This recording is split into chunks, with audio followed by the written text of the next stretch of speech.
Do you think he's going to end some of these wars, like the war in the Ukraine and Russia? Do you think he's going to end that? Because I mean, he's pretty much said in the election cycle that he was going to call Putin and end it on day one or something like that. So, that's right. I forgot about that. He's going to end it on day one. Going to stop this war.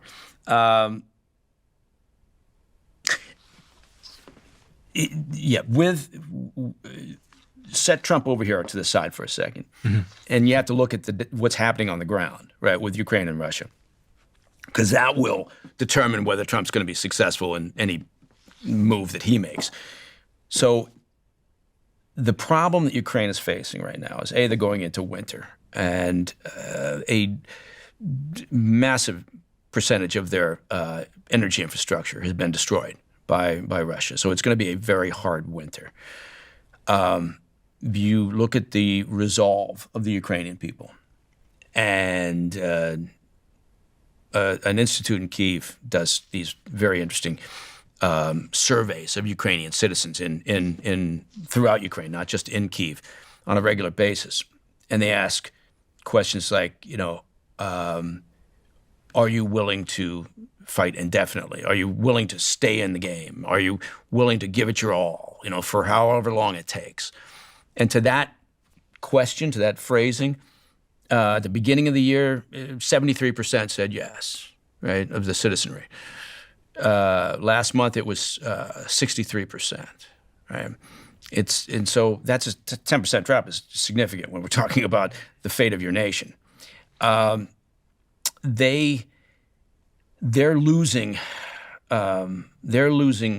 soldiers at an alarming rate, and they have a significant disadvantage to the Russians in terms of manpower. The Russian manpower has, depending on who you talk to, maybe a 3-to-1 advantage in terms of available combatants. The Russian military is gaining ground in the eastern part of Ukraine, in Donetsk in particular. It's the front line is about 600 miles long, 620 miles long.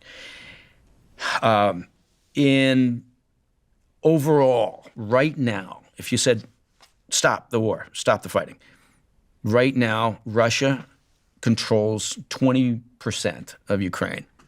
Good time to put my little map here so you can show me what you're talking about.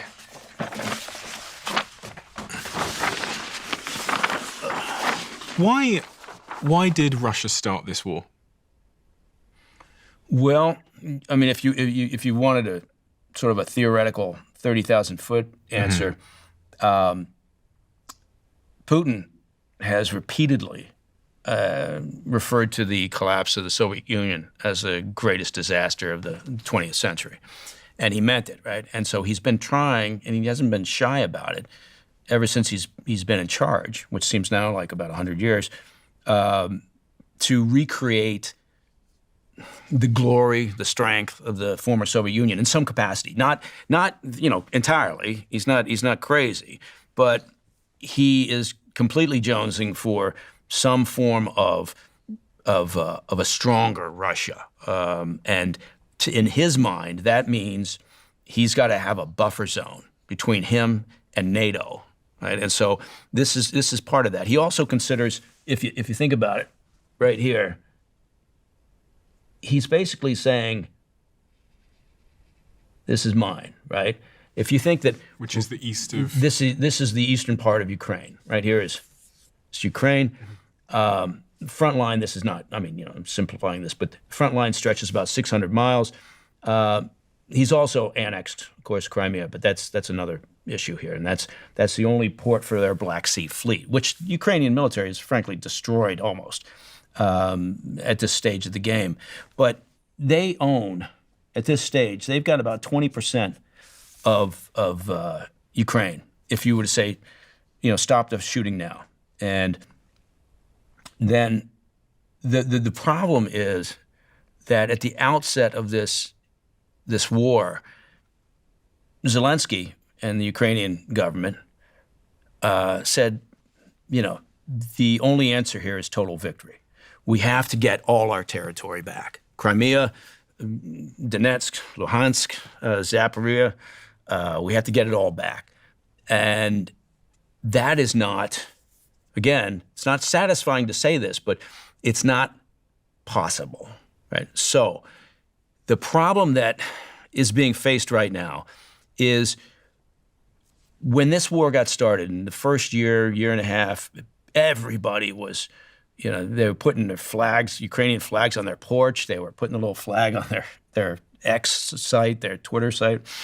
And there's no doubt the Ukrainian military has been incredibly courageous, and the population of Ukraine has put up with a great deal. Look, the months of September and October of this year, those 2 months, there's only been one night when Kyiv hasn't been under attack by Russian drones, right?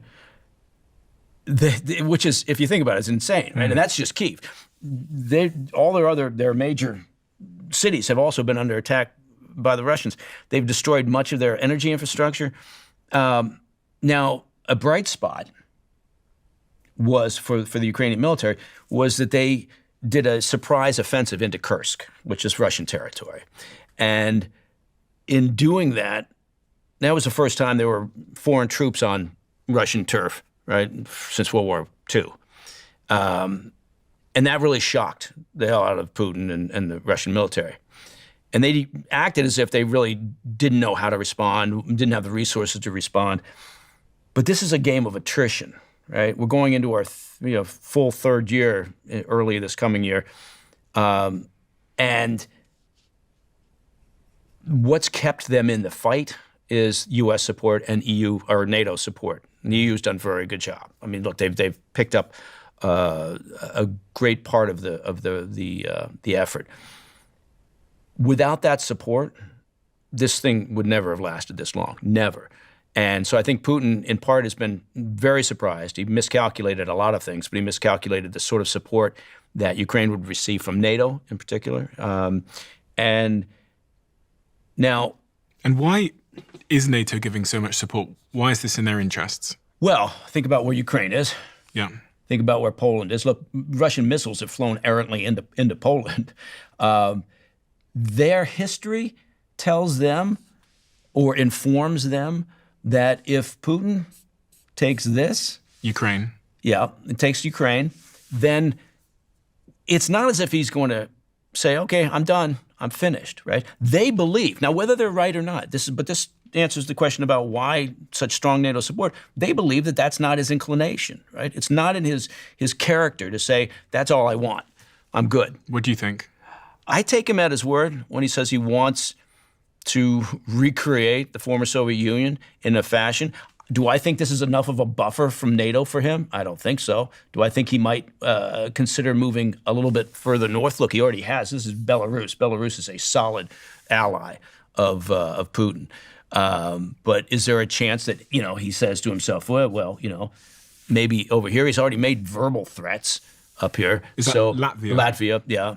And so I think I understand what their mindset is. It's like Israel, right? It's like, oh my God, why is Israel acting the way they do? Well, because they're surrounded by a ring of terrorist proxies that all are there to serve the purpose of the Iranian regime, which is to destroy Israel. So that's their mindset, right? We don't live there. We don't understand it. So to say, okay, well, that's ridiculous for someone in the U.S. to go, it's ridiculous that that's Putin. Okay, well, fuck off. You don't live here, right? You're not in Poland watching this if he takes over Ukraine. And so... And World War II wasn't so long ago. Exactly. And it wasn't until I studied World War II, which actually wasn't very long ago, it was about 6 months ago, that I understood the sort of geopolitical backdrop as to why you need to defend Ukraine. Because when you see, you can probably explain it better than me, but what Hitler did, and he just took a little bit, was it like Czechoslovakia? Yeah, just a little bit. Take this piece. And then a little bit more. Yeah. And then he took a little bit more, and then a little bit more. And by the end of it, he was trying to take the UK, he was trying to take Russia, he was trying to take the lot. Over here in the States, right, you had this isolationist feeling. So World War II is happening. And they don't want any of it, right? They went through World War I. They sent a lot of their boys over, and they're like, no, screw it. Look, we got this big ocean here. We don't have to worry about it. And yeah, that's a problem. But you see that now. There's some of this isolationist attitude, which is, why do we even care? And that's okay, fine. That's a great question to ask. People should ask questions like that. But Yeah, I'm telling you, having worked against Russia for a long period of time, it's a mistake not to take Putin at his word, right? And we tend to always mirror our values. It's like when we were talking about the cab driver, how do you get him into a conversation? Well, you start to mirror the values, right? And we do that as a nation sometimes in the U.S., where we imagine that people are going to react the same way or think the same way about freedom or democracy, whatever, and it's not how the world works. So just going back here to the incursion into Russia that the Ukrainian military did. So they're holding territory up there. Maybe it depends on who you talk to. Maybe 500 square miles. It varies, but they've stretched their resources relatively thin, and that's a problem because it all goes back to war. As long as we've known war, which is supply lines, right? If you can't maintain your supply lines, you've lost the plot.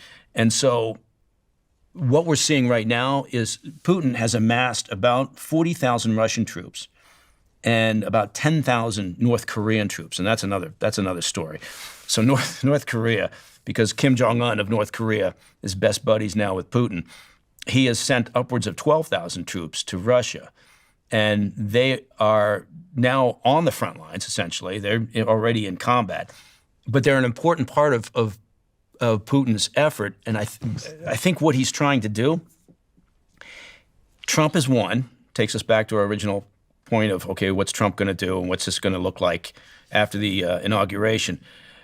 Trump's won. I think there's a calculation here. Putin could be saying, I've got to do everything now. I've got to throw everything I can to gain that Russian territory back before sitting down at a negotiating table and coming up with a deal. Because I don't want to sit at a negotiating table if Zelensky and NATO are saying, well, we have part of your Russian territory. You want it back? Well, we're going to need this back. We're going to need Eastern Ukraine back, or we're going to need Crimea back. I don't think he's ever given back Crimea, right?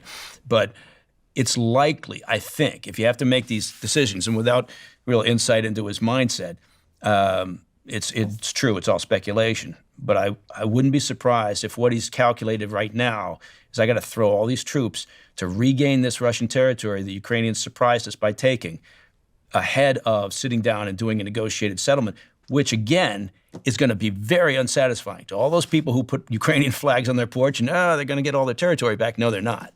They don't have the ability to do that. And I hope that what we don't see is if Trump, when Trump comes into office, I think he and the people that he will have around him working on this issue will be sufficiently convinced that they have to maintain a level of support that allows Ukraine to sit down at the negotiating table from at least a position of relative strength. Right? Otherwise, they're just sitting and they're asking, for whatever they can get in this deal, and that's never going to sell. Zelensky's got to sell this to the Ukrainian population. This is an incredible moment in time, right? This is an invading force from Russia into another country, an independent country, and there's so much complexity here. It's hard to explain, and without saying, okay, we're going to take the next 5 or 6 days to talk about it, but it's an incredible moment in time. And so, yes, it matters a great deal about, is this consequential? It's consequential if, worst case scenario, the next administration says, that's it, we're cutting off all assistance and all aid. Well, the rest of NATO will definitely stay in the game, right? Because they view it differently, because they're right here. But U.S. support is critical. And it's critical to get a settlement. And if what you want is to end war, to stop the killing, and if you're pragmatic, you have to assume this is going to be a settlement that means that Russia's going to keep maybe not all of this. Maybe they'll keep this much, and this will be maybe a demilitarized zone, right? Patrolled by UN peacekeepers or whatever, to act as a buffer. But then you have other issues. Is Putin going to say, no, part of this deal has got to be that Ukraine never joins NATO? And I'm sure that's going to be a part of his deal. Mm-hmm. And then how NATO deals with that, I have no idea. If you love the Diary of a CEO brand and you watch this channel, please do me a huge favor. become part of the 15% of the viewers on this channel that have hit the subscribe button. It helps us tremendously, and the bigger the channel gets, the bigger the guests.